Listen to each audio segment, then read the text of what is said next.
అడ్మినిస్ట్రీరియల్ reforms అనేది అద్భుతంగా సాగినాయి. ఇవాళ మీరు డైరెక్ట్గా గ్యాస్ ఏజెన్సీకి వెళ్తారు, డబ్బులు కట్టేస్తారు, గ్యాస్ బండ తెచ్చేసుకుంటారు, గ్యాస్ పొయ్యి తెచ్చేసుకుంటారు. మీ ఆధార్ ఉంటే చాలు, పని అయిపోతుంది.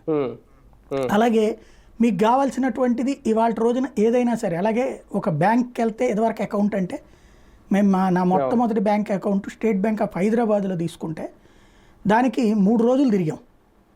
ఎవరన్నా మీకు షూరిటీ కావాలంటారు, ఆ షూరిటీ ఏందో నాకు అర్థమయ్యేది కాదు.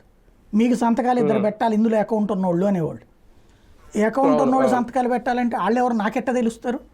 అక్కడే కూర్చుని రోజు వచ్చిన వాళ్ళు అందరిని అడుగుతుంటే వాళ్ళు కూడా మళ్ళీ అందరికీ సంతకాలు పెట్టకూడదట, వాళ్ళు ఏదో అప్పుడు ఇద్దరికి మాత్రమే పెట్టాలట. అట్లాగా కానటువంటి వాళ్ళు రావడానికి 2 రోజులు పట్టిందనమాట. నాకు మా చెల్లికి మా అమ్మకి ముగ్గురు పేరున ఎస్బీహెచ్లో అకౌంట్ తీసుకోవడానికి, అది కూడా 10 రూపాయలు మినిమం ఛార్జీ, ఇదే మినిమం ఉంచాలి దాంట్లో, ఆ పైన ఎంతైనా తీసుకోవచ్చు అనమాట. ఈ తరహా దానికి దాదాపు 3-4 రోజులు పట్టింది. ఇవాళ రోజున ఆన్లైన్లో బ్యాంక్ అకౌంట్ ఓపెన్ చేసేసుకోవచ్చు మనం. ఏటీఎం ఏంటి, లేకపోతే దాన్ని ఏమంటారు, ఫోన్లో ట్రాన్సాక్షన్స్ ఏంటి, ఇవన్నీ మోడీ వచ్చిన తర్వాతనే కదా. అంటే ఏటీఎం అంతమంది, కానీ తర్వాత వచ్చినటువంటి మార్పు ఇవాళ అద్భుతమైనటువంటి వేగం కదా ఇది.